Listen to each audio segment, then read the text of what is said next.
Hello and welcome back to another episode of the Jersey Nerds podcast. As you can see, there's just two of us today. I'm Hunter. That's Bpoe. No, I'm Hunter. Not Chris and not Justin are not here. Bpoe, how you doing? What are you up to? Just being Hunter. How about you? Nice. I'm just being Bpoe. We're gonna switch roles today. So I'm just recording a podcast. How about you? No. We got a lot of stuff to talk about today.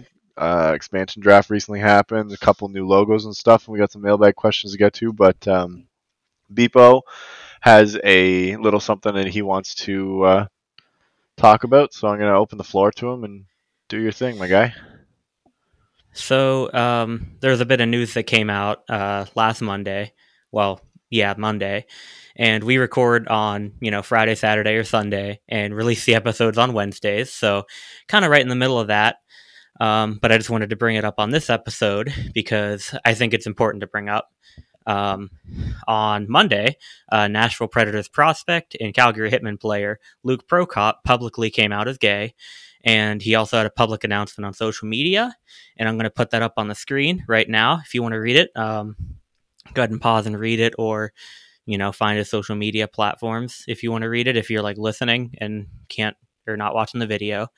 And I believe that this makes him the first ever player to do so while actively being signed to an NHL contract, because there's been players before who have come out at post career, and this would be the first time that anyone's done it actively signed to a contract. And I think it's safe for me to make this statement on behalf of all of us here at Jersey Nerds, but we just want to say that we fully support Luke and we admire his courage to make this decision to come out publicly and serve as a role model for future generations and to help allow them to also be comfortable in their own skin.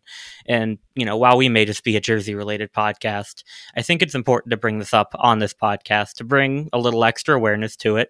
I mean, not that it really needs it from us, because we're not exactly big, but also to let anybody listening know that we're accepting of you, whoever you may be, wherever you come from, whatever, and that these are the types of ideals that we want to model our community after, whether it's our Discord server or just anywhere else that we talk to each other.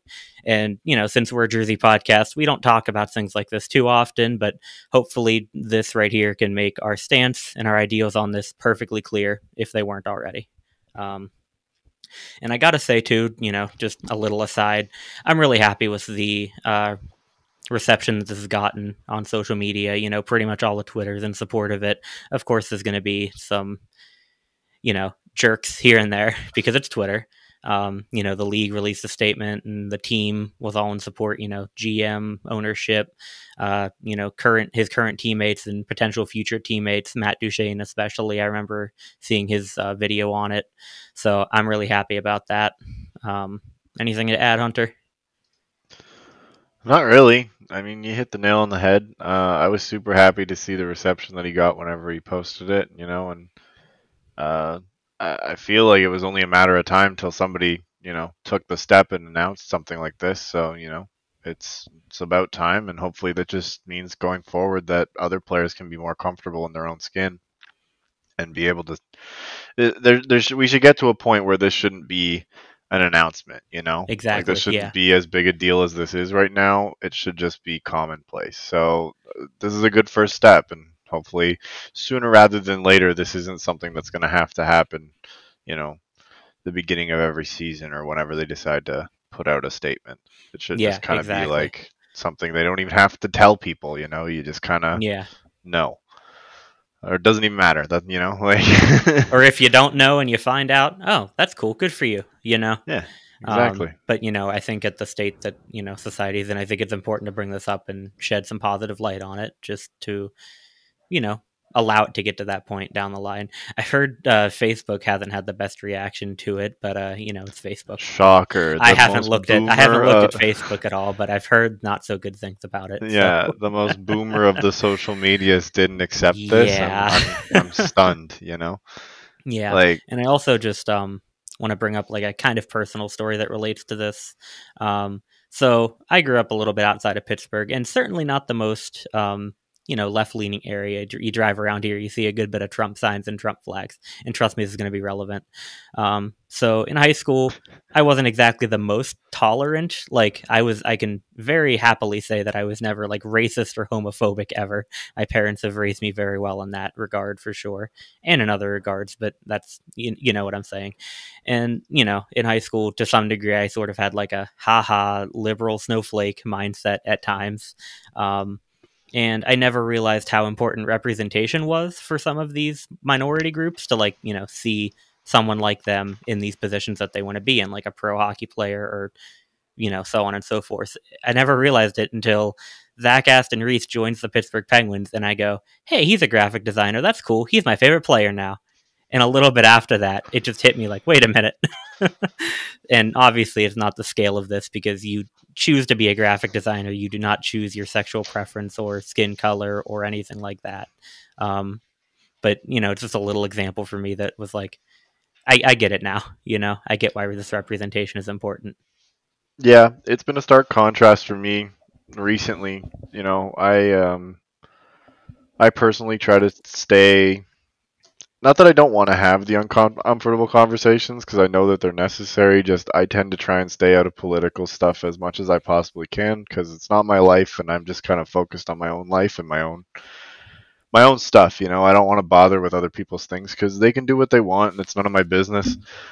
But my my wife's one of my wife's family members has been done transitioning for about a year now, close to it maybe, and uh, for lack of a better term, it was a bit of a shock to the system for me personally, just because like I went to high school with this person, and I've always known them before the transition as another person, and like now they're a completely different person, but like also still the same person.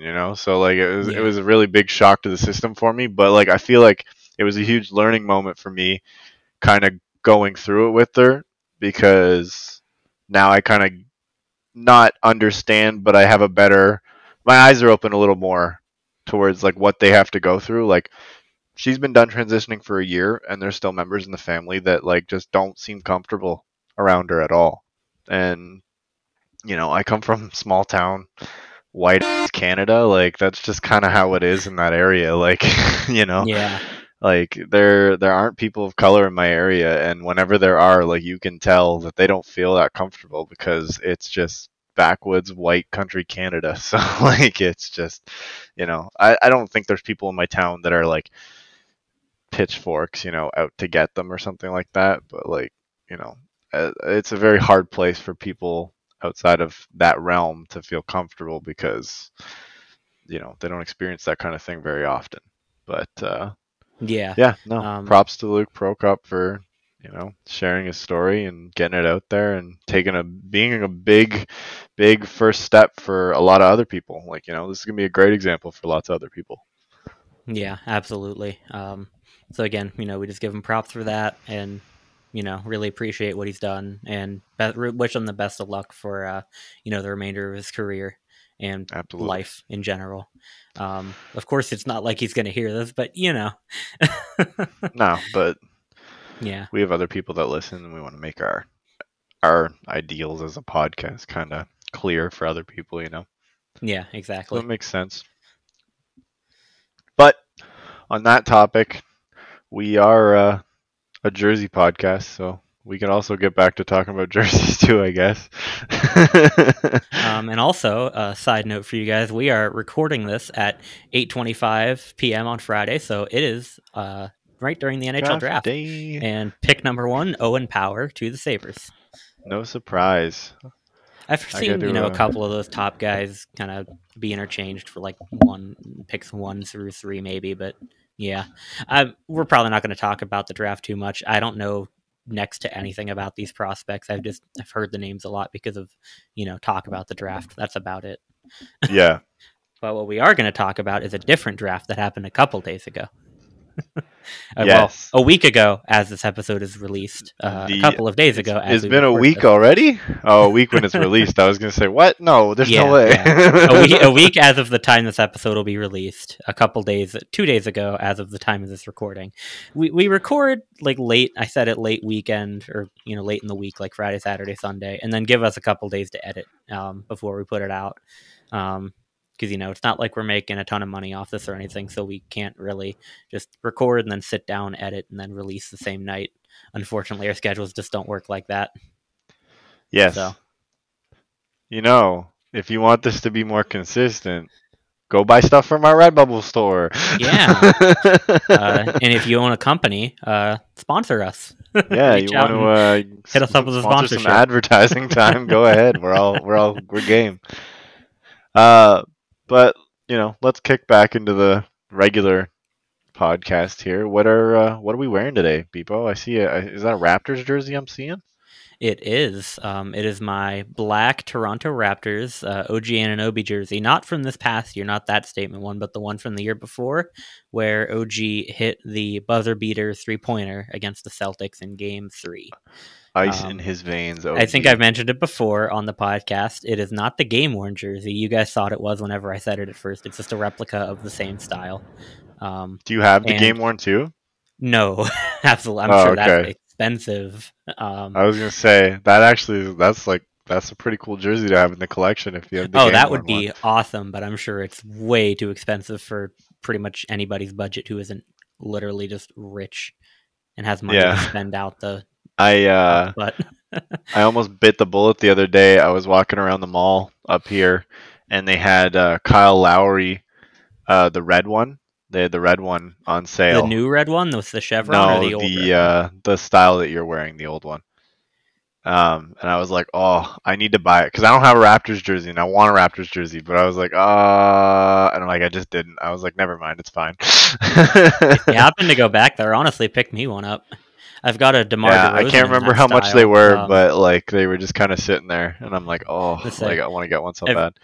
I've got a Kyle Lowry in the current red style and a Kyle Lowry in like the older one. I don't remember the years. I don't know my basketball jersey history as much. I think they changed chevron those before in like the 2013. chevron. No, it was the one that like the like purple and black like half and half ones. That same like style with like the text but in red. Okay, yeah. And then I've got the red one in this same style as the OG, but it has DeMar on the back. And I really want to get one of the white ones from this past year. That's my favorite one out of the ones. I sat there and I held it in my hand. And I'm pretty sure the guy at the store, that Sport Check, thought I was going to steal it or something because I just held it and I was like, do I want this? I'm like, I think I want this. I'm like, no, I don't want this. Do I? No. And funny enough, the only reason I even went into Sport Check is because so people who listen that haven't heard me casually mention something about my personal life the million times that I've done it, but my wife and I are expecting a baby 2 months, month and a half, and I literally went in there just to buy an infant-sized Sens jersey.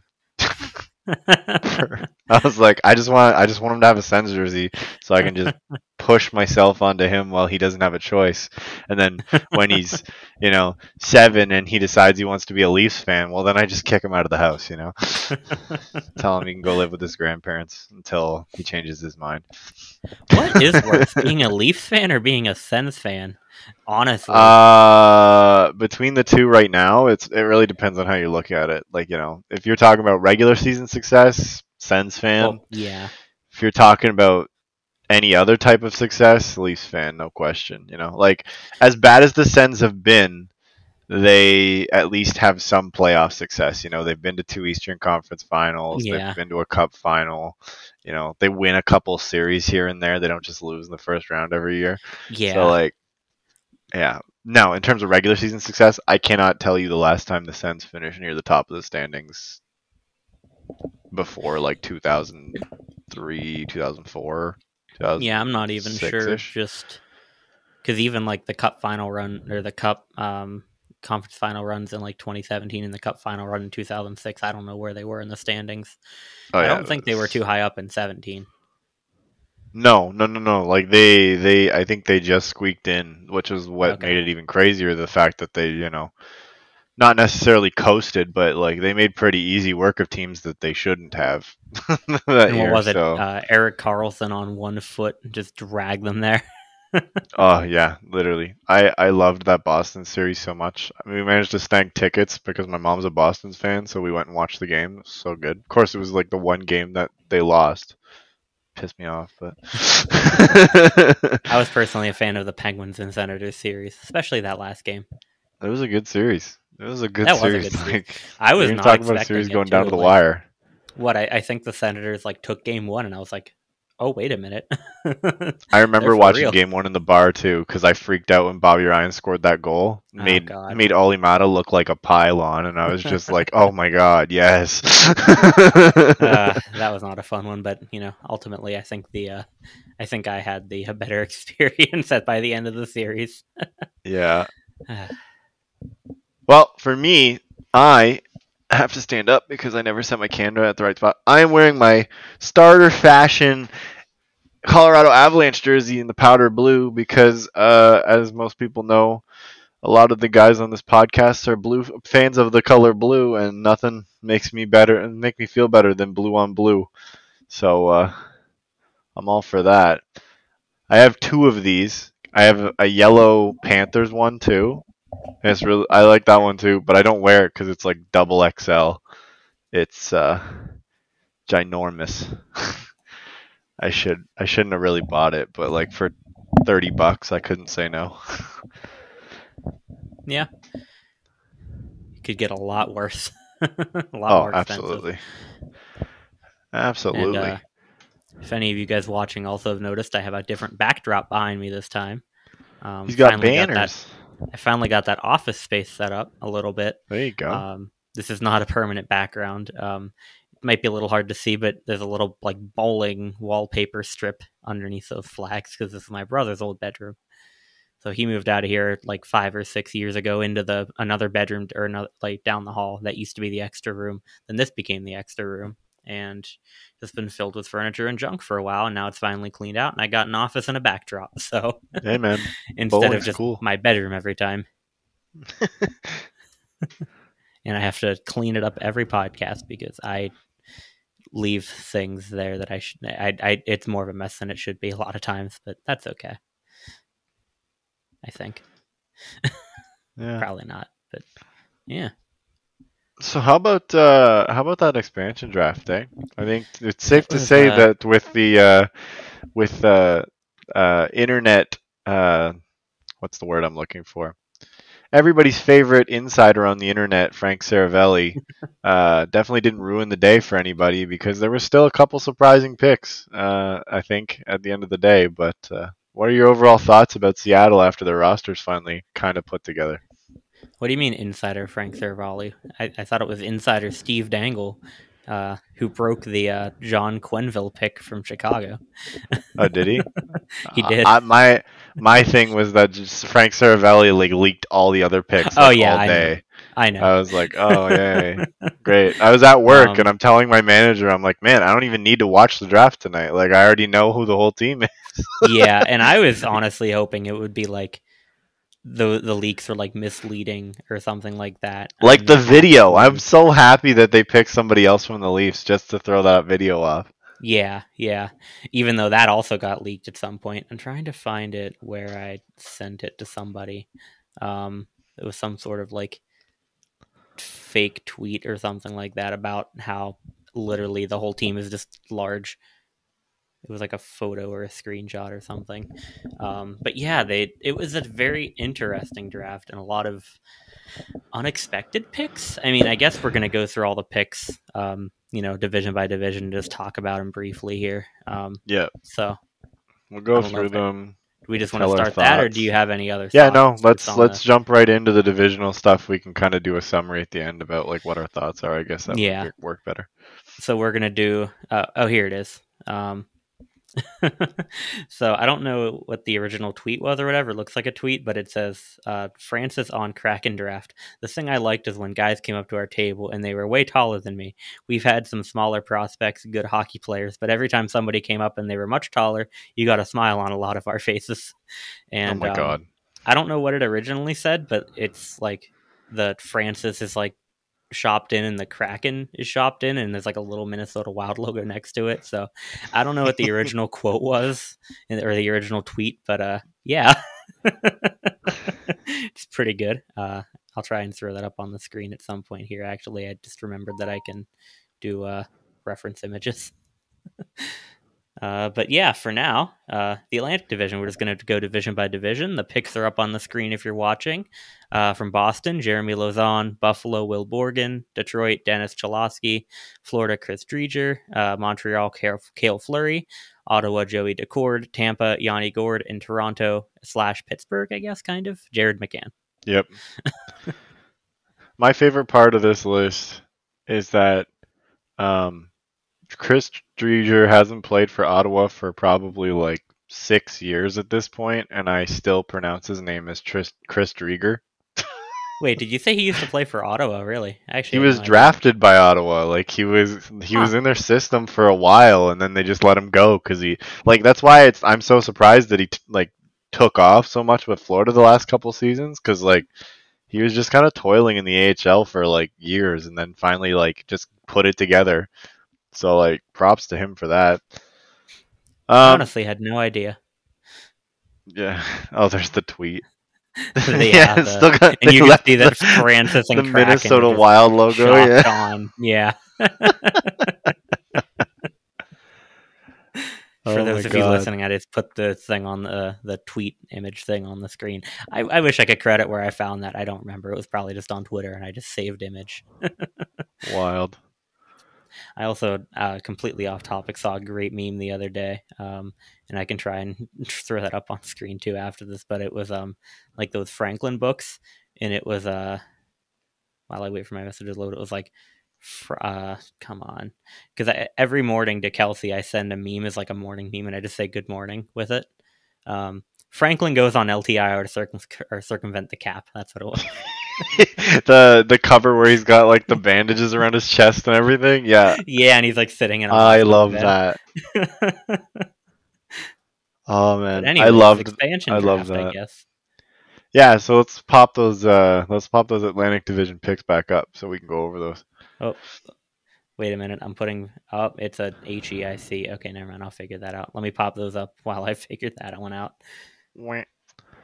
Because OBS does not seem to like anything but a PNG or a What? JPEG or something. Shock. So Overall, my thoughts from most of these teams, like I think a lot of these, for me personally, are pretty spot on. Like I don't see how they took anybody but Yanni Gord from Tampa. Like you Andre know, Palat is maybe the only other option, I think. maybe Yeah, like maybe. I don't know. I had this Like discussion with my friend. the fact that the pretty much consensus pick is Yanni Gord while Andre Palat is so good just shows how good Tampa is, man. Yeah, like I had this discussion with my friend the other day when because he was all on board for Palat, and I was just like, I just don't see I don't see the difference, you know? Like I don't think there's enough difference skill wise for me to think that they could go one over the other. So like it was one of those two. I really Yeah. like the Lozon pick from Boston because a lot of people had them taking like Connor Clifton or somebody like that, and like this, I think this is a lot better of a pick personally. The Will Borgen pick from Buffalo was pretty much expected. Dennis Cholowski pick from Detroit, kind of a curveball, but not a bad pick. Um, we knew Driedger was going to get picked because he had signed that contract like days ago, and somebody had already talked about it. The Cale Fleury pick, a little surprising for me. Not a bad pick, but I definitely thought they were just going to take Carey Price. Uh, you know, Wasn't there something like they didn't have the medical records they wanted or something like yeah, that? Like they've been talking firsthand, about it they all didn't day give them enough because info. they've been talking about it all day because Bergevin came out and said that he's literally just getting knee surgery and then he's going to be for the start of the season. So like now everybody's like, haha, Seattle could have No, just that's taken right. him, but they didn't. Like, I don't remember which one of the guys it was, but on the Steve Dangle podcast, one of them said that Francis should file a grievance with the NHL for that because Bergevin just kind of screwed him over. Because honestly, if he's back for the season, like I would take him, to be honest with you, at it's that point. possible. Yeah, I mean, there's a lot of stuff that Montreal's been doing lately that I'm like iffy about because like Habs fans love him or hate him, they all complained about Tampa circumventing the cap all playoff long. And as much as I agree that it's against the rules, I'm like, it's not against the rules until the NHL makes it against the rules. So I don't blame Tampa for using the loophole. Yeah, it's It's not against there. the rules. Any team can do it. So if Montreal wanted to do it, they could have, but they didn't. So I mean, whatever. granted, you have to have some insane circumstances to be able to actually pull it off, and it just worked out Absolutely. that way for Nobody knew Tampa. that Kucherov was going to literally be out all season and then come back for the Yeah, playoffs. And of course, everybody's going to assume that he just conveniently came back for the playoffs. But then, like, they announced that Shea Weber has those injuries and that he'll be out for the season. And yeah. literally everybody on the same train now going against Montreal. Oh, he'll be back for the playoffs. He'll be back for the playoffs. And now they're like, no, no, like, I think his career might be over. They're like, yeah, yeah, whatever. He's back for the playoffs. Like, As I say, if they make the playoffs, it wouldn't surprise me, but it seems as though it literally might just be career ending. Also, the Hughes brothers have now been reunited in New Jersey. Devils just took Luke Hughes at 4th overall. I just looked over and saw. So, yeah, well, two of I the saw Hughes that brothers, too. anyways. Mason The other one's in Mason Vancouver. McTavish at 3 is a bit of a reach for me, but I think I'm a little more caught up on the Wow, that prospects one than guy you is were. freaking out. I think that's Jack actually. Looking at it now. He's probably pumped. Oh, he's freaking out because of their teammates now. Um, I don't know much about McTavish, but I just saw they showed like some power rankings or something, and it was like they took the first, the second, and then boom, all the way down for Mason McTavish. Yeah, he was in like Ottawa Quite a bit. area at 10th. Yeah, So that's what I like, was. It was somewhere around there. but Man, yeah, Jack is excited. yeah, I don't I blame mean, him. hey, you get to play pro hockey with your brother. That's got to be a cool experience. Yeah, Not a ton of people who can say that they've played on the same team. yeah, no, for sure. That's like, well, I mean, you look at Seattle taking Kale I was going to Fleury. say, speaking Yeah, of right. brothers who are going Right to get back play on into the it, same team, baby. which also I funny about that, I believe we have now broken the record for most flurries taken in an expansion draft, breaking the record of what I would assume to be won. one from Yep, 2017 Marc-Andre Fleury. So does that mean yep. whenever the NHL expands in a couple more years, we're going to have all three? Ooh, I We're going to hope break the so record at now. three. I hope so. I think just to kind of sum up, at least for the Atlantic, I don't think any of these are really too crazy of picks. I think the craziest one for me was probably like the Cholowski pick, maybe the McCann pick. I'm not. I don't think that they shouldn't have taken McCann. I just think that like they were. I've been hearing them taking not New Hook. Who's the Toronto player Kerfoot? that they always talked about? Kerfoot. Yeah, I've been hearing about Seattle taking Kerfoot for so long that like for them to I mean, take somebody else, and like everybody was so it's not mad. like McCann was an option until a couple of days ago. It's true, but like everybody was so mad about Toronto trading a prospect and a seventh rounder for McCann to lose him, and I'm like, do you not understand that Dubas just made a trade to keep his roster together without losing a player? You know, Yeah, so like, I like mean, let's see. Pittsburgh lost Tanev, Florida lost Chris Driedger, and Toronto lost Philip Hollander in a 7th round pick. That's not bad. At yeah, the same literally time, like though. I've seen the argument that like, okay, at this point, just protect Jared McCann, Kerfoot, and then just pick a guy because you don't really. I don't know who else you pick or you Personally, protect, I and then wanted to just see Seattle expose take Justin Dermott, but Hall or something. Expose Justin Hall. I wanted to see them take Dermott, but that's just me. Yeah, I see Just get both him out of sides of there. the argument here because just watching him in Pittsburgh, I loved McCann, and I'm still sad that the Penguins traded him away. Um, Yeah, which I mean, I guess But I'd hey, rather them trade him You than got lose him for Helander back. nothing. But like, yeah, it's weird because we traded what was it, Kapanen for Kessel in 2015. Obviously, bigger Yep. deal, but that was part of it. And then Hollander for Kapanen, and then get Hollander back for McCann. Yep. Just he basically traded Kapanen for Kessel at this point. Well, that was the original trade. What would it? Hollander for Kessel or Or no, not McCann for Kapanen Kessel? for Kessel. Yeah, no, McCann for Kessel is what I mean. I mean, I guess that's a pretty good deal. This is a trade tree. Steve Dangle, do it up. You know, like I don't know if I he's wouldn't done be the Kessel surprised at trade this tree point, to yet. be honest. I think so. I think Kessel was at least involved in a trade tree at some point. How many times do you think we need to name drop Steve Dangle in his podcast before he like advertises on ours? I don't know, man. Steve Dangle, Steve Dangle, Steve Dangle, Steve Dangle. Yeah. Look, I All like right, their who's podcast. What can I say? yeah, who's next up in the divisions here? Metro, I believe, and also just a brief Metropolitan. intermission for Franklin goes on LTIR to circumvent the cap. Oh man, I loved that so much when I saw it. So There it is. the Metro, Carolina, Morgan Geeky, Columbus, Gavin Bayreuther, New Jersey, Nathan Bastian, the Islanders, Jordan Eberle, the Rangers, Colin Blackwell, Philadelphia, Carson Tworinsky, Pittsburgh, Brandon Tanev, and Washington, Vitek Vanacek. This is the division that had the most curveballs for me. I'm not surprised by picks like the Geeky pick. Eberle wasn't really surprising. Blackwell definitely not, and Vanacek not really surprising. But like that Columbus pick just seems weird to me. Like I'm not shocked that they didn't take Max Domi, but like there's a couple other guys on that team I think I would have taken before him. The Philly pick, a little surprising to me. I can't remember who I originally had slotted in there when I did my mock, but definitely wasn't that person. And then taking on Brandon Tanev's contract. Like, I don't care how good Brandon Tanev is as a depth forward or a bottom six guy. That contract's disgusting, and you cannot convince me otherwise.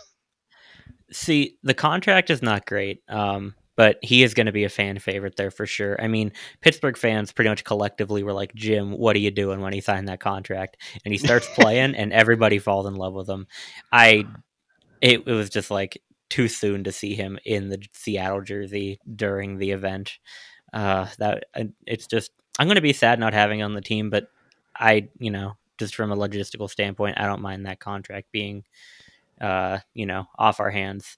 No, absolutely like, not. for My whole Philly thought for too, it is like, my whole thought for it though is just like, I can't blame him for signing the contract because like, why would you not take that money if it's offered to you? oh yeah, I But mean, like, it's never the that's player's fault. Like, get your money, But if I'm Ron Francis and I have all this cap space and I'm willing to take a risk on a guy with a bigger cap hit, thinking that maybe he'll turn it around a little bit, I'm not picking Brandon Tanev. Yeah. I'm taking like a Jacob Voracek, James Van Riemsdyk, Carey Price.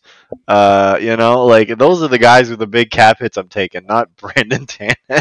Tanev makes a ton of sense after looking at the roster that they picked, though, because it's just like big, bruising, like physical style, and Tanev Yeah. is right in there. He's a grinder for sure. But like looking at Philly too, that they had like Gostisbehere, Robert Haig, JVR, Jacob Voracek, and it's weird too with like the side deals. It was reported that they didn't take any side deals to pick a certain player instead of somebody else. Like, Yeah. with Vegas, it was like, hey, I want you to pick this guy from our team, take this. It was more just like, hey, like other teams being like, hey, can you take this guy and trade him to us? But the only one that's been reported, at least so far, if there are any other ones, was Tyler Pitlick to Calgary for a 4th rounder, which is like, if there's no deal for like Gavin Bayreuther or Carson Tworinsky, it's like, huh? Like, granted, I don't know much about prospects. I don't know if these guys are like good, and I just don't know anything about them. But Yeah. No, I looked into a couple of them and I don't see the appeal. The Columbus one especially, like that guy's almost 30. and has 10 career points or something around there. Like I don't get it at all. And like, who else Um, did Columbus have available? They had some other guys. Like they had Max I Domi, mean, but I would have you know, taken Domi over this guy even with the high cap hit. Like at least he's done something isn't he that only have like could one more bounce year back. on his contract too? Yeah, but you just flip Um, him at the deadline if you really yeah. don't want him. I'd take a third rounder, fourth rounder, hell, seventh maybe. I don't know. The funny thing about Man, what you just Columbus said did though, not have a ton of people exposed. Like looking at no, those they did info, a really good job. Scott Harrington. Okay, I know him because he played in Pittsburgh for a bit. Dean Kukin, I think he's okay. Adam Yeah, Clendenning, also Pittsburgh, former Penguins player. I don't know about like Cole Sherwood or Stenlund. I don't know if they're any good. Stefan Matteau. I think was he the guy I'm thinking of who used to play for the Penguins too? For like very um, briefly. Was I it think so. Matteau? Yeah, I think so. I think he was okay. Like, yeah. I mean, I don't know anything about Bayreuther, but I feel like I would have probably taken the chance on Domi at that point. But yeah. I think like that's my end thing is just I would have taken the shot on Domi at that point just to see what would happen. The funny thing is what you said about Philly though. Of the four players that you named, two of them have been removed from the Philadelphia roster, and they weren't selected by Seattle. Like since the draft, they've both been traded. which Which ones? kind of bring Hay just got traded today. Hay Who's the just other got one? traded today, and Gustus Bear got dropped for Oh, a cap Costas dump to Bear. That's Arizona. right. I forgot about Yeah, that. and I'm like, and I'm looking at it, and I'm just like, I I don't know what Philadelphia is doing with these deals. Like I I mean, the Ryan Ellis deal was pretty good. Ryan Ellis deal was a good starter, absolutely, But but then Costas you Bear is give apparently a Arizona. decent player still, but the team just doesn't like him anymore. I don't know. That's my thing. Like, I And get that they then, put him on waivers and nobody picked him up, but for you to give up a second, like a bunch of picks just for Arizona to take his cap hit seems kind of ridiculous to me. Like, I would just keep him at that yeah, point because his contract isn't that much left. And then that Ristolainen deal today, absolute trash. yeah, not Absolute great. trash.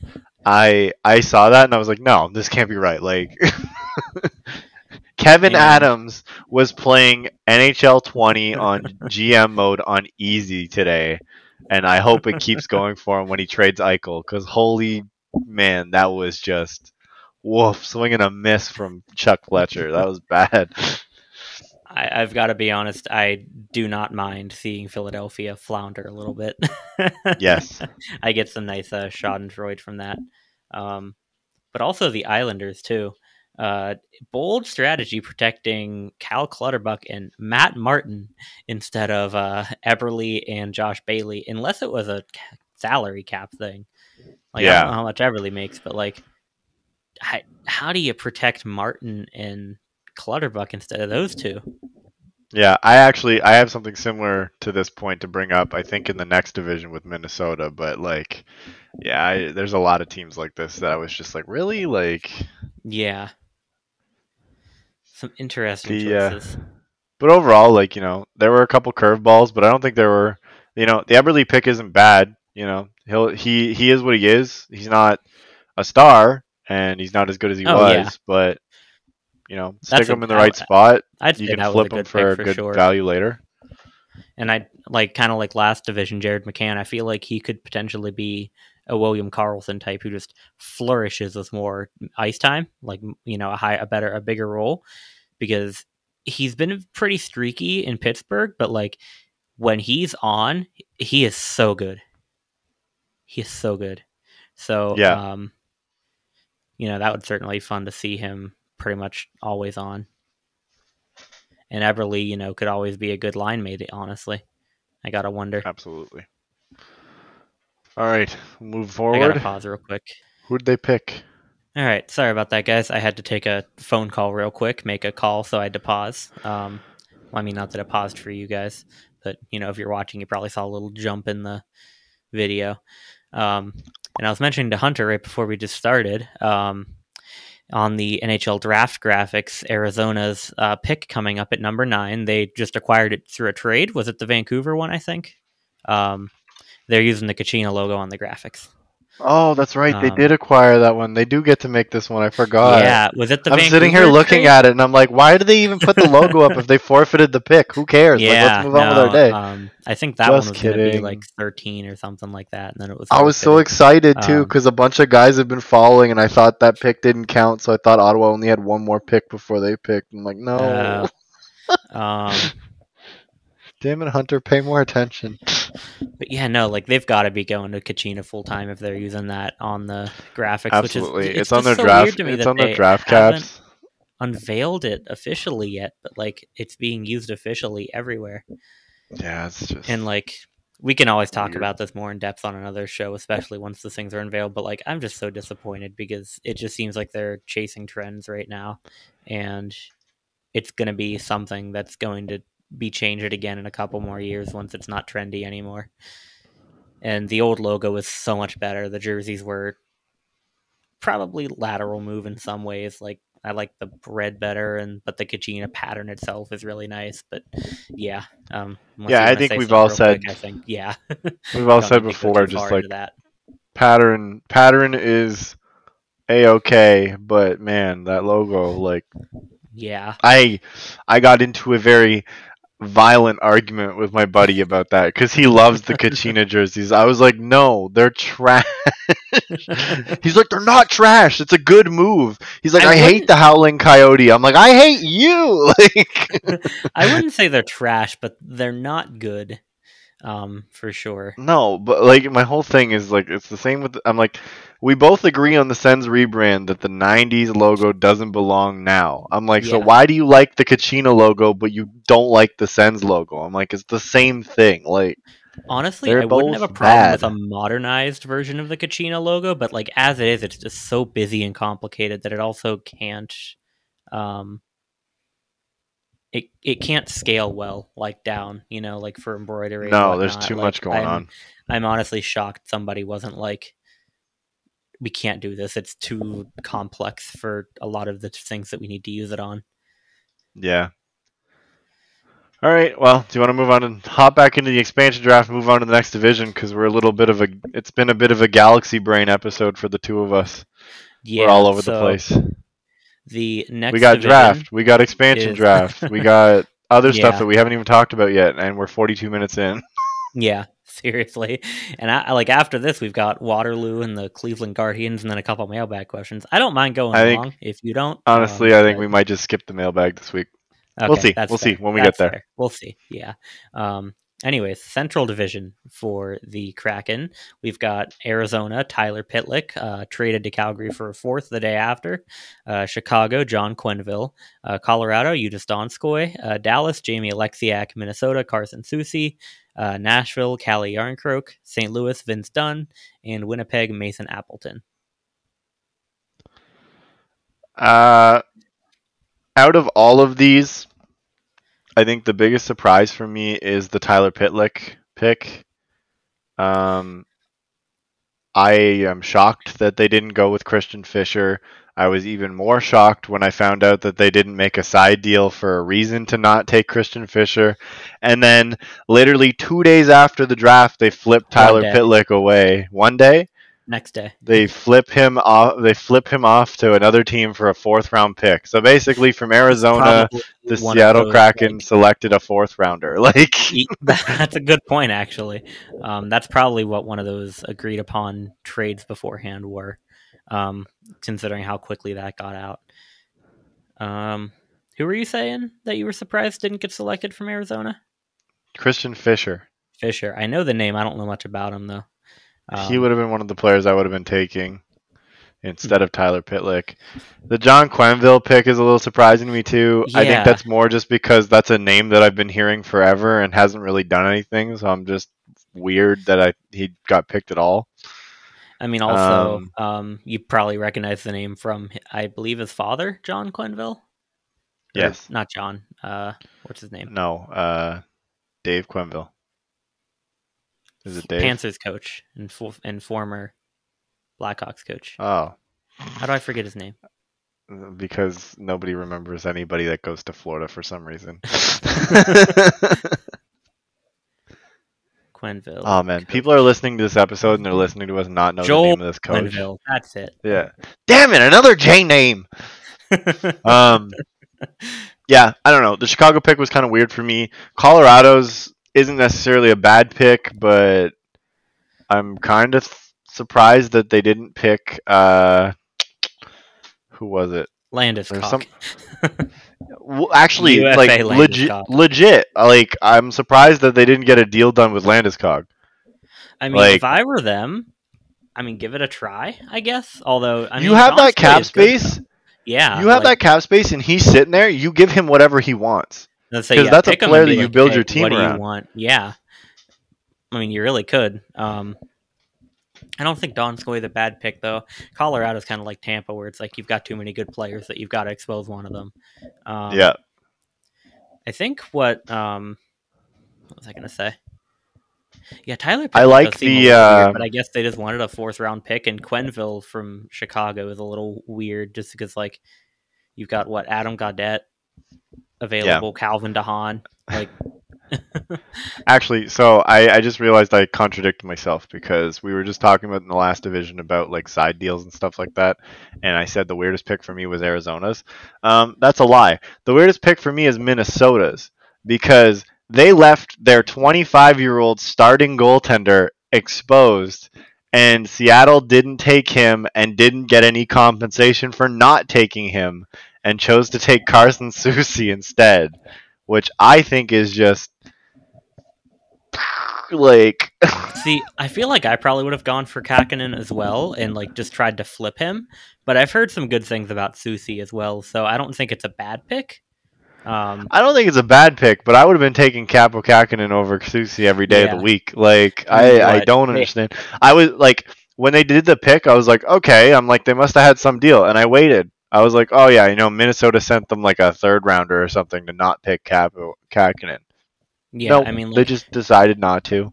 Who did they have available? They had like from all the teams, they had Kakinen, Vanacek, which they did take Vanacek, Chris Dreger, somebody from Vegas. Was it Fleury exposed or was it Lehner? It had to have been one of them. They had I think Jack it was Fleury Campbell from Toronto, but I think McCann was a better pick. There were a lot of goalies available. Yeah, basically, and they could have easily. I mean, they took Joey Decord, and I was super. Just flip a couple, and you've got a good Braden Holtby from Vancouver, but I guess kind of on that one. I mean, you didn't have to take. You had to take at least 3, and you could take more than that. Yeah. But like, I look at the goalies that they picked, and I was like, I don't think that these are the best available. Like Price is expensive, but I would have taken Price over Dreger. Dreger, not a bad pick. I would have probably taken him too, But like, you had Ben Bishop available, you had Vinacek available, you had Decord available, you had Kakinen available, and you picked, Dreger, Vinacek, and I can't remember who the 3rd one is now, off the top of my head. Either Carey Price was available, but like I kind of get why you don't.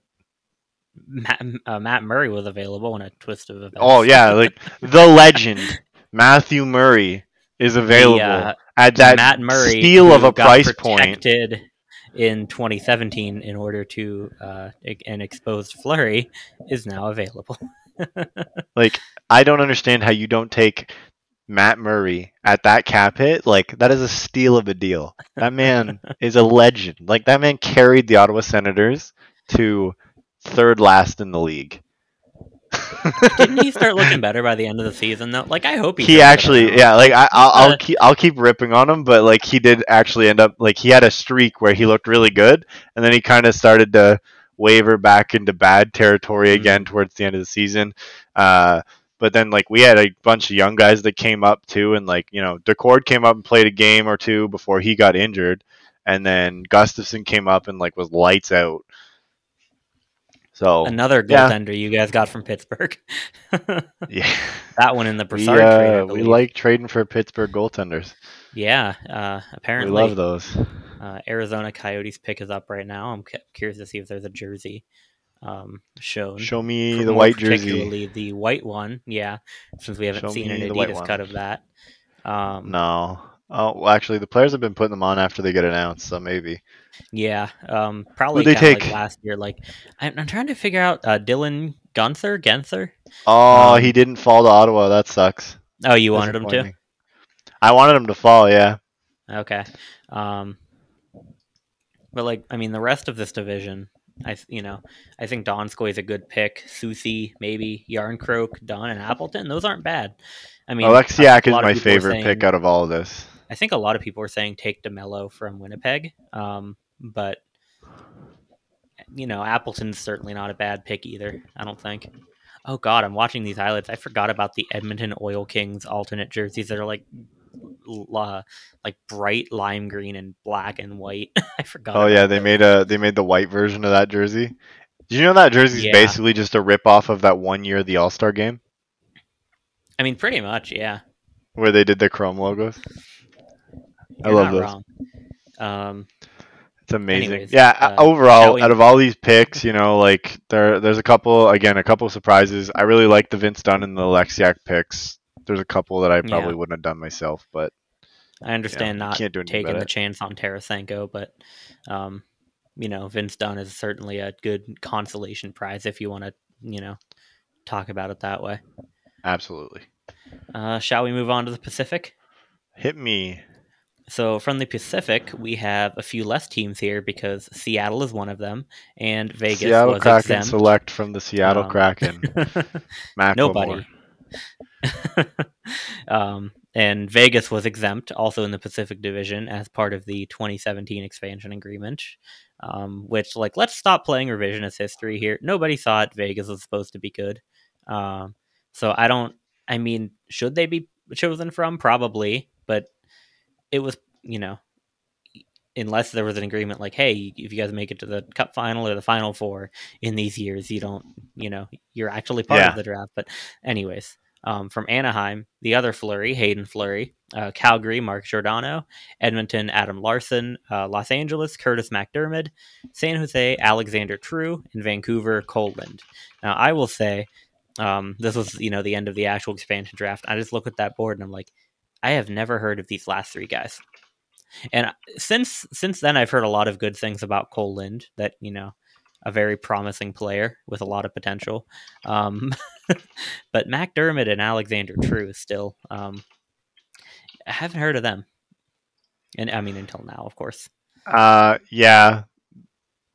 Alexander True, I know a little bit about just because I don't know. I might be the Jersey Nerd resident podcast guru baloney because like if Steve's the king of obscure sports, I'm the king of obscure prospects is the word I'm looking for because like I know a lot of guys that I'm just like I don't know why I know anything about this person. Uh, he's okay. He had a good AHL. He came up. He played a couple games. He was doing pretty good. Cole Lynn's not a surprising pick for me. Like that's the kind of guy that I figured would get taken from Vancouver. The McDermott pick's a little I don't know. Like I think there was another couple guys I would have taken over him, but the Adam Larson one was kind of surprising. Like when I heard that that deal was done, I thought that was kind of surprising, but not a bad move. They get a good defenseman out of it. Yeah, apparently Larson's been a lot better like this past year than he was after the trade. And like, granted, he's no Taylor Hall, so it's probably not going to look good on him starting off. But Yeah. yeah. I mean, it's a little old for my taste, but having a pairing of like Giordano Larson, like not bad. When did Travis Hamonic end up in Vancouver? I don't Uh remember that. I'm just looking at this list and like I'm kind of. I mean, I guess for what I was just gonna make a joke like what you didn't want to take Louis Erickson I for well, Jay I mean, Beagle, he's in Antoine Arizona now, so it Roussel, doesn't yeah. matter. So you didn't want to take one of those guys. Why not? Let's see who else is available for LA. I would have probably taken a guy like Blake Lizotte, Austin Wagner. Those are guys that I would have been looking at. But hey, I mean, they need to pick Carl by Grundstrom position. was brought up a little bit too. Yeah, Athanasiou as well. I forgot he was in LA. Athanasiou is a weird one just because I don't think he has any years left on his contract, so they would have had to sign him. Yeah, or even like Brendan Lemieux. I've Yeah, seen I would his stay name as pop far up on a away lot of from picks. I Yeah, would I stay as mean, far away from Brendan Lemieux as possible. That's Tony D'Angelo 2.0. It's what that is. I feel like he's Tony D'Angelo like 0.5 because he's no D'Angelo, but he's kind of Tony there. D'Angelo light. Diet Tony D'Angelo. Yeah, Diet Tony D'Angelo. Diet Tony D. Speaking of whom, is apparently being bought out today. Good. Tony D. Hopefully he So just goes and disappears into the KHL. KHL, yep, to join the likes of what was his name, Brendan Leipzig and Felton folks and friends. All right, last one. That was the last Last one. div. That was the last div? Okay. Yeah, we did Overall, Central, and then Pacific. I even though following the same rules as Vegas, I don't think that this is a team that's going to just shock the world and make the cup final in their first season.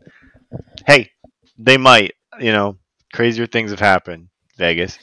But I think there are a lot of I don't think Seattle took advantage of the side deals as much as Vegas did, to the point that Which I could just be because teams were like, okay, we've done this before. yeah, this time around they're like absolutely And not. Like for I'm just once, going they to keep my actually players. learned something. Maybe. Yeah.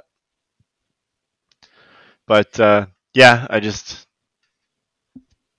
And like, I mean, granted, it's tough to say. I feel like they definitely had some misses that, they could have picked some better guys. But I mean, looking at Vegas, their expansion draft, like the team doesn't look anything like it did by the end of the season, or especially now. They certainly made a couple of trades here and there, and like deadline deals and such to change the look of the team by the Cup final. So who knows if Vegas yeah. goes, or if Seattle goes wheeling and dealing, the team might look different, and maybe they're actually good. Who knows? Vegas Yeah. wasn't supposed to be good after they drafted. Like, I mean, what your best players at that point are like what Marc-Andre Fleury, James Neal, and then all of a sudden here comes Jonathan Marchessault and what's his name? Why do they William do Karlsson. this? Not a big Oh fan of my that god. pick, huh? Tyler Boucher. Oh my god. I don't want to drag this back into the draft again, but I mean, we're the Ottawa watching it Senators live. It's have a gonna tendency happen. to just break my heart when it comes to the draft. And I have no reason not to trust them, because like they make a couple off the board picks, and so far most of them have worked out. Like Tyler Clevin isn't looking like a bad pick so far. Shane Pinto seems to have worked out pretty well. But for us to have the 10th overall pick and pick the guy that was consensus number 33, like just trade back. Wait, what? Somebody It was consensus somebody number 33? somebody must have wanted the 10th overall pick. Like, you can't Oh tell my me that we god. couldn't trade back. Why did we not pick a goaltender? I hate this team A so much, goaltender? but I thought also you I love had this a team so couple of much. good goaltenders. Yeah, but like we don't have goaltenders that are like a sure thing, like a Jesper Wallstedt would have been, or Mm. maybe a Chaz Lucius, because he's just sitting there and we need centers. But hey, what do I know? But anyway, that's aside from the point. Don't they have another pick towards the end of the round too? Do they? No, Maybe not. Okay. I don't think so. They have 2 second-round picks. They have like 44 and Okay. 34 or something like Say, that. I I don't know. probably would have followed the draft a little more had the Penguins actually been in the first round, but as is per usual, they traded away this first round pick. They have not had many first overall or first. I keep saying overall first round picks in the time that I've been watching them. Yeah, I mean, what there I was Oli Mata and Derek Pouliot in like 2012, Kapanen in 2014, and then I don't know if there was another first overall pick until Sam, was it Poulin or Legare, who went in the 2019 draft. I don't remember which one of them went first or in the first round and which one was in the second, but I think it might couldn't have been tell you. Poulin.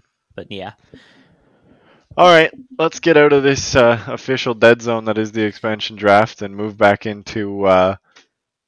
We'll get into some logo news. also just gonna throw this up real quick too. The The couple of the jerseys, players in yeah. the jerseys. It's still like, how did people not know that they unveiled these? Like, we were recording this Friday, July 23rd. It was a year ago today that they unveiled these. How did nobody know about it? Everybody's talking about it like, whoa, these jerseys are sick. Guys, they've been out for a year. We've seen them for a year now. Like, I don't know if this is Seattle's fault or if this is their fault. Like, the people who didn't see it, but like I don't know. Yeah, hey, I saw them. They look good. I'm not really a big fan of the ice blue as much as I thought I was going to be. I think the lighter blue kind of doesn't really fit for me on at least the home jersey. And I think Chris was the one that pointed out on Twitter a couple days ago that the S being bigger on the white jersey is just kind of a weird choice because of the I outline. think I was gonna say I think But they're the same size on both jerseys. It's just the yeah, outline no, makes it it's look just like bigger. they didn't make the adjustment to make it not look. I think the Penguins do the same thing on theirs because I know they have a bigger logo on the black jersey, and personally, I like it. Um, I don't know how I feel about it with Seattle. I'm gonna wait until the gear is on to really make that judgment. Um, and for a bit, I was like, Did you guys really have to go navy blue? I feel like you could have gone with like one of your lighter blues and it had a more unique thing. But the more I look Mhm. at it, that logo pops so well on the dark jersey that like I don't know. Maybe I think navy blue might have been the right way to go there. But I'd love to see one of the light blue used as an alternate down the line. But Yeah. anyways, we can move on. We've been talking about Seattle for a long time now. So we'll head into some logo news. The Waterloo Black Hawks of the USHL recently released a or some updates to their new logo or updates to their old logo. New logo doesn't really make any sense. Bpoe, I'll let you start just because I kind of told you about my feelings about this already, so we'll get into that in a bit. I believe too that the logo was designed by Brian Gundel again, right? Yeah. Okay, just wanted to make sure that was right. Um, I like it personally, especially the outer circle. I think it makes a lot more sense than the arrows that they had before, and incorporating those arrows more into the circle. The shape of the bird itself, though, is a little odd to me. Um, I don't know what it is. There's just something about it that's a little off-putting, but I think the typeface is an improvement, and I think a logo like this has been around for a long time. So I think keeping with the general layout of it was a good idea, was a good move. So Yeah, overall, like I can agree with your points. I think this, I I don't like this branding at all, and I think it's just more personal than anything. Um, I I don't follow the team. I don't really know of the team other than draft stuff, mostly just because players get drafted from there. say, unless I'm Um, thinking of somebody else, I believe, or another team, I believe Brock Besser used to play for them. And I think I mentioned it before, the one kid that I went to high school with who is in the OHL with the Erie Otters now. I believe this is the team that he also played on, but I could be wrong I'll briefly. look. I'll take a look Because see I here. know that kid also played for Sioux Falls at some point, but I believe he was part of a trade. So So I Brock could be Besser wrong. played for both Waterloo and Sioux City and the Sioux University of North City. Dakota. Sioux City is what? Musketeers. The Musketeers. Musketeers. Okay. And what's the other one? But he did play Sioux. 57 games for Waterloo Blackhawks before moving on to Okay. the University of North Dakota. I don't know. Overall, like I don't follow the team, so this is a very first glance kind of look at this branding. I definitely see there's improvements. The circle's a lot better. The low, the why, the word marks themselves look a lot better in the circle. But I can't get over the bird. It just looks so. I, I get it. They're the Blackhawks. They need a black bird. I guess I don't know, but just it's such an odd shape. And then like I see people tweeting about how the logo looks like something out of like the 1940s for like a week or a couple days afterwards, and I'm like, I that's all I see now. I'm like this logo. I don't like it. I don't like the way it's laid out. You know what I Uh, think it is for me? Looking at it, the bird, yeah, the like torso part is from a side view, and the wings look like they're from like a top down view. That's what yeah, I'm seeing now. yeah. I think it's awkwardly placed, and that's what's kind of ruining the logo for me a little bit. But in the same breath, like to your point, there are some improvements there are some improvements to it that are much needed. I didn't like the double arrow look that they had before. And like I said, the words are looking a lot better now in terms of like placement and just font used. Yeah, I think the outer circle is the biggest improvement here, and like the style of the bird is more modern, but the shape of it's just a little off to me. Yeah. Maybe it's something that we'll get used to. Yeah, I mean, hey, like if anything, they've caught my interest enough that I will probably search out to see what these look like on jerseys next season. So, you And know. I don't know what they're doing jersey wise, if they've changed their jerseys from before or not, but which I'm not even sure what they look like to begin with, to be honest with you. But yeah, we'll see what they do going forward. Um, but the biggest logo news of the day, Which and pretty for me, fresh. I literally woke up and was like, "Oh, here it is." Yeah, pretty fresh news too, considering I was at work when the video got released and I couldn't watch it with sound, so I had to skip to the end to see what the logos and stuff looked like. The formerly Cleveland Indians have ditched their terrible naming and moved forward as the now Cleveland Guardians, and they have released a whole new branding to go with that, while also staying on key with what they had before. Like it's different, but it's not crazy different. Like they didn't go in a completely different direction, but there's some nitpicks about it. But overall, like I think it's a pretty solid look overall. Like I'm excited to see what it'll look like on jerseys. Thoughts? Well, you don't need to wait that long to see what it's going to look like on jerseys, because they did release these images, and these ones are from the sportslogos.net article. I'm not really sure where he found these, because beforehand I just saw they showed it on a TV at an event or something. Um, but personally, I'm a fan of it for the most part.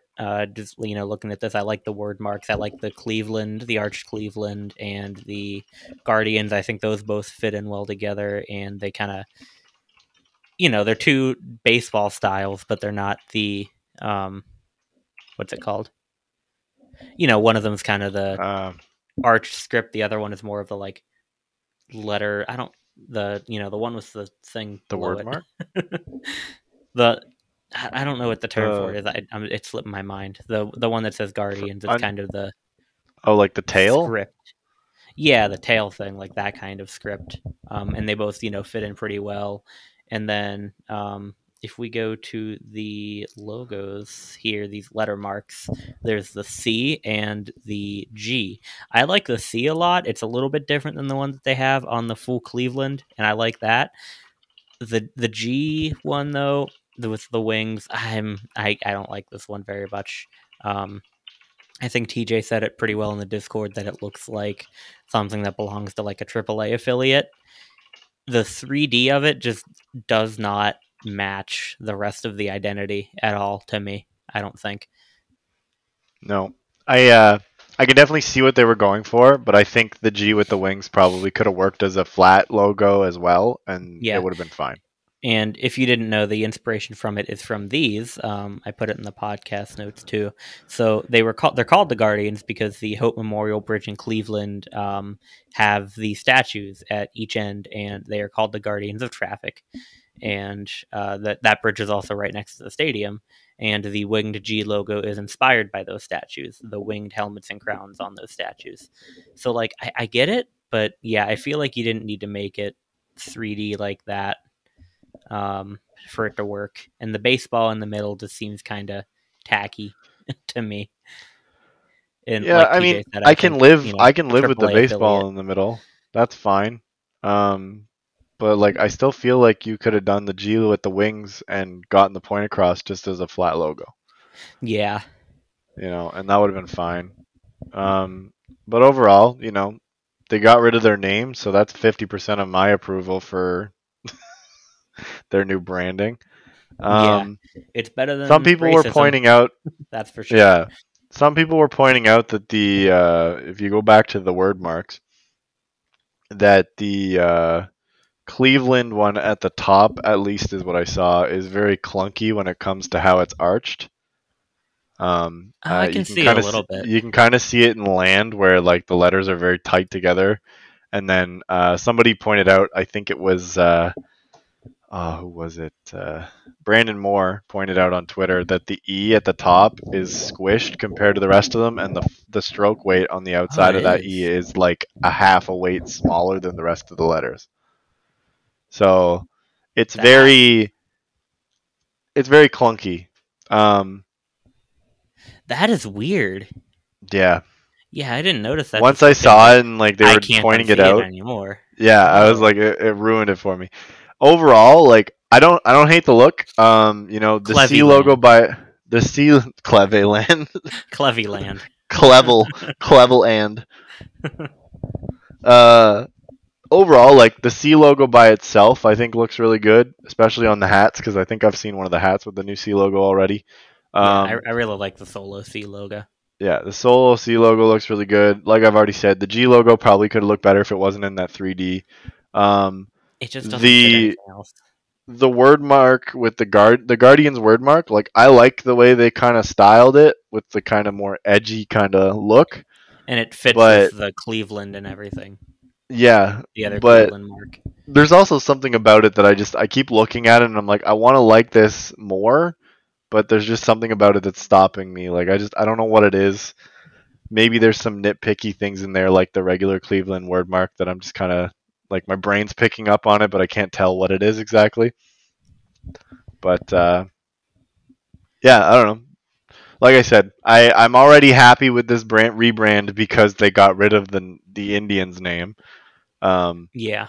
Everything else at this point is just nitpicking, and like once I see it on jerseys, maybe they'll have things kind of ironed out a little better. Yeah, and here's the mock-up of the jerseys, and it looks like they are just using the exact same jerseys and everything, just switching around the logos and Which they the shouldn't, scripts. because I really, So really don't like. I think when we talked about the uniforms as a whole, I said that Cleveland red alternate jersey is not good with the navy lettering on it. I don't care how much of a white outline you put on that. Like, I don't like the way that looks. yeah, but as far as I'm aware, these mock-ups that you see here are officially released by the team, so I'd assume that's what they're going with. So Yeah. that's Do Cleveland for we you, I guess. Cleveland? At Do we least want we're to not Detroit. do, do we want to do a mailbag or do we want to call it at an hour 12? I'd say we can probably do at least this question because this one's a little bit shorter, and then we can see about the other question. Might want to save that one. Um, Okay. Do you want to just cut this so section out and I'll just segue into the mailbag properly? I don't care. What do you think? Do you want to do that? Let's just go into it. Who cares? All right. We're Let's just not we're start. not some professional podcast. Who do I look like? Steve Dangle? How, Whoa, you name dropped him again. yeah. Can we put a counter on for how many times Bpoe and Hunter name drop Steve Dangle in an episode, please? I think that's a little too much effort. I'm the editor here. If you want to edit, go right ahead. No. I'm not gonna make more work for you. Yeah. All right, so So we'll pop into the mailbag. TJ dropped us a question. this question that's been on the screen for a couple seconds now. Yep. Which is, do you listen to music when you do your graphics and jersey concepts? If not, do you just sit in silence the whole time? Beepo?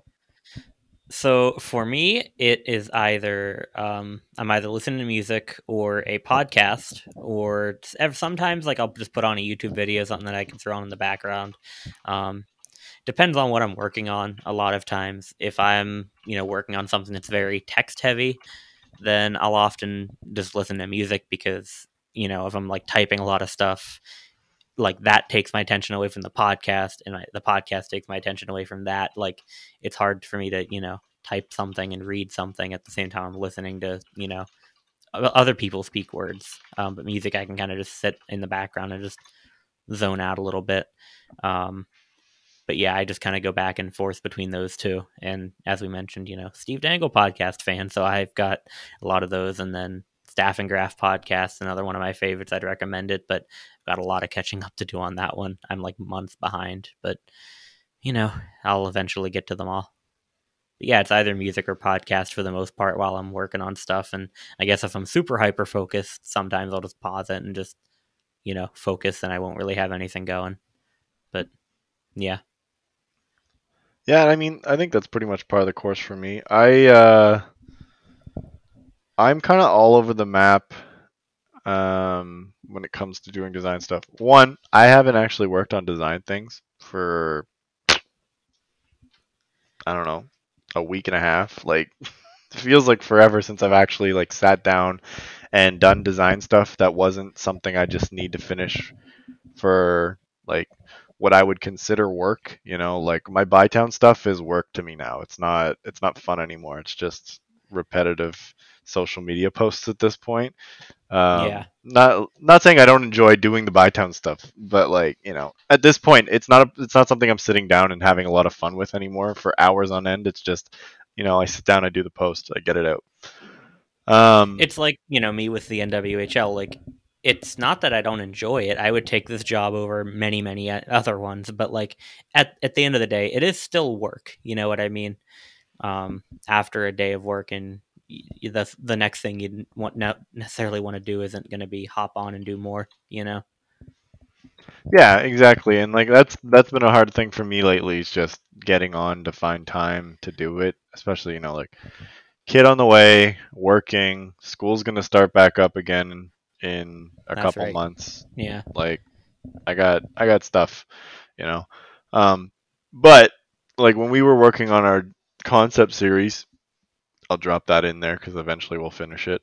Um Yeah. I always try to Hopefully have pretty some soon, kind of finally. I always try to have some sort of like music or something going on in the background. I find I've been steering to having YouTube playing in the background, which I find is a bad idea because it gets me distracted and I keep watching videos. Yeah, that happens Um, sometimes. which I'm sure a lot of people who watch the video feed of this podcast is going to notice because I've had the draft open next to me this whole time and I keep looking away to see what's going on there every 10 seconds. So yeah, Yeah, like, moral of the story: don't play videos while you're trying to get something done. Music is good. I unless it's like personally a couldn't video do. podcast, or unless it's our podcast, because please watch our Oh yeah, podcast. our But podcast I is the mean, only one that. sometimes, like, when I'm just sitting at my desk, I'll take the, whenever I'm listening to like the Steve Dangle podcast, I'll go between like having it on my phone on the Apple Podcasts app, and then like, hey, I'm sitting at my desk doing some work. Let's throw the video feed on my, third screen, and Yeah, just, if something for funny me, happens, I'll take a look over and see what happened. Because like, for me, it as you depends said on with what your I'm screens doing. too. Sorry, real quick. Like, in my old setup, I had like three screens or a couple screens. Here I've got like my laptop here on my right, my other laptop like straight ahead of me that's I'm currently using the webcam for, my monitor Yeah. there, and then another little TV. You can see a little of the edge of it here. So I've got four screens going right now. The other laptop has the reference image feed on it, um, Yeah. as I keep changing it. For me personally, like music is good. I try to listen to music just because I enjoy music. Um, I definitely don't listen to a genre of music that most people would find conducive to getting tasks done. My parents always like to make jokes about how my music is my anger outlet because my music basically screams at me for hours on end, and I just kind of sit there in silence and listen to it. Um, but yeah, no, like music is good. I personally can't do podcasts because like the talking distracts me. Like it's a conversation that I want to listen to, so now I'm kind of half paying attention. Um, if I'm doing something that I'm just like screwing around in Affinity or something like that, um, I don't really care. So I'll listen to a podcast then. Like when I listen to our podcast episodes, I usually do it when I'm cleaning the house because because it's just easier for me. Like I got Google Homes all around my Mm. house. Like Google knows everything about my life at this point. Um, and like they can all act as one big speaker, so like I just play the podcast like through all the speakers, so like whether I'm upstairs, downstairs, kitchen, living room, office, Hmm. like something's playing whatever I'm listening to. um but yeah, I just sitting in silence would suck, like Yeah. I don't ever I can't intentionally do that. imagine. It's just whenever I'm hyper focused on something and I'm like, all right, I just got to pause this and, see I what I'm can't. doing for a bit. Yeah, I can't imagine doing that. Like I think ahead to like once school's done, if I get a job uh in a agency or something like that doing this, Like I hope that they let me put my earbuds in or something, because sitting at a desk all day and just sitting in silence and doing this work, like, Yeah. just mind numbing sometimes, man. Yeah. I haven't done any like design work in an office or anything, but like even in class, my professors, like whenever they give us like a little bit of work time in class or something, I'll just pop in an AirPod or something and start listening to music or whatever. Um, yeah, basically anything that I'm ever doing, it's like if I'm not focused on it, I'm listening to a podcast, if or like music, like rearranging the furniture in this room last night and last week or so, podcast on the whole time. Yep. Playing basketball at the top of my street, podcast on. Swimming in the pool, podcast or music on. Playing video games sometimes, depending on what the video game is. Just podcast on, music on, something like that on. Oh man, video games is a whole other thing too. I never understood how I can't listen to music while I'm playing video games, but like I can't. Like, Huh. I try to have it on in the background, like even just like slightly lower than usual, just so it's kind of like ambiance, and I can't focus. It like My heavily ADHD, depends. man, just kicking in. Like, It heavily depends for me on what the video game is, because like recently I've been playing like Breath of the Wild, and sometimes you get a lot of dialogue in there, but sometimes you're just wandering around. So like dialogue parts, I can't really have anything on because I need to like hear what's going on, or if it's a podcast, I just need to read it. I don't think that game has a lot of like spoken dialogue. I think it's more reading dialogue. So music could be fine, or like yeah, I'm playing Pokemon Shield, like finishing it up because I played it a while ago, like late 2019, early 2020, and finally finishing it up and doing the DLC. oh man, I Sometimes there's a haven't bit of finished it yet. dialogue. I can't listen to a podcast. But like Minecraft, for example, whenever I get into Minecraft kicks, dude, I can listen to whatever because I'm just screwing around. You know what I mean? I mean, not I've screwing never around, tried but that because I really like Minecraft's soundtrack, so I just kind of it let it has go. such a good soundtrack. But like, I've played it since like 2012. You know what I mean? So I've heard a lot of that soundtrack by now. Well, I think that's gonna wrap it up for this episode. Yeah, I think Uh, so. Um, Chris a and long one. Justin were sorely missed. No Clown Burger, no LA Rams concepts this time, but Man, I forgot about those. We haven't talked about that in a long time. Just yeah, LA right. Rams concept by They're not Chris brought up Ramirez. How every about you? episode. They were like staple Actually, references of like the first 3 months of Jersey Nerds it podcast. feels like forever for me that Justin's been on an episode, but I'm just realizing it's because the two of us haven't been on an episode together for like over a month. Yeah, I'm trying to think. Last week was what, you and Chris, and I think the week before that was Chris and Justin, Yep. right? And So then before that was you and me and Chris. And then before that was you, Justin, and Chris. well, a lot of that I'm saying like me and because I'm on pretty much every one of these somehow. So Yeah. Like, I think it just helps I that don't I know. have a pretty open schedule. So like I'm basically usually able to just Well, slot even in me, like, I whenever. think about it and I'm like, oh, yeah, I'm pretty open. Like, I'm on most of the episodes. And then, like, I always crack jokes about how, like, every time we have someone to interview, I'm not available. Yeah. Like, I was here for a couple of them, but, like, I missed the Matt.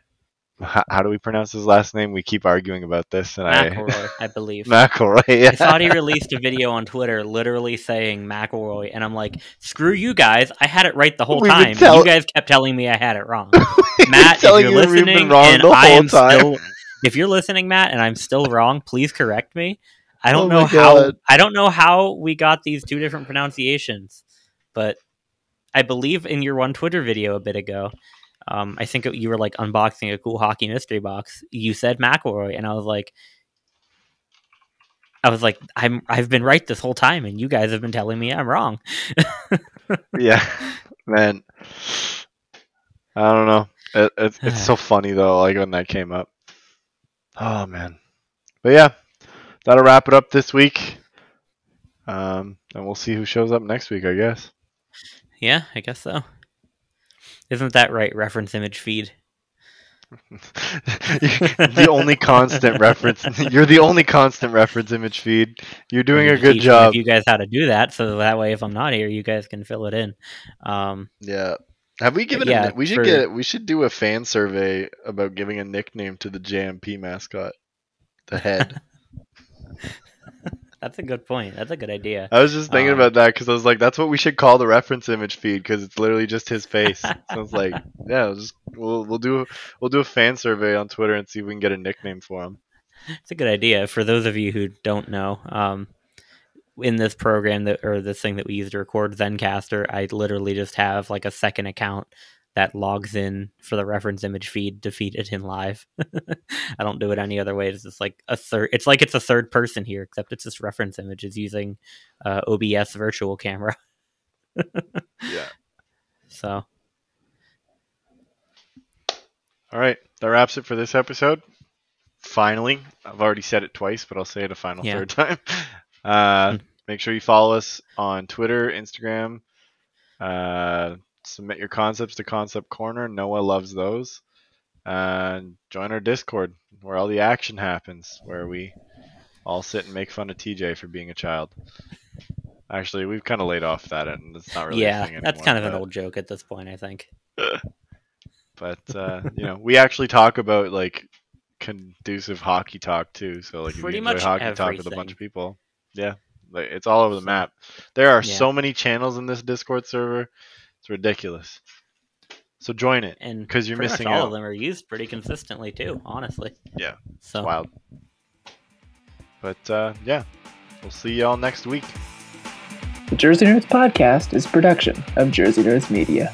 The Jersey Nerds are Bpoe, Hunter, Justin, Chris, and Noah. Follow us on Instagram and Twitter at @the_Jersey Nerds, and hit that link in our bio to find our blog, our Discord channel, our online store, and more. And be sure to rate, comment, and subscribe to the podcast wherever you listen to us. We really appreciate it. From the Jersey Nerds to you, thanks for just listening to a podcast about you.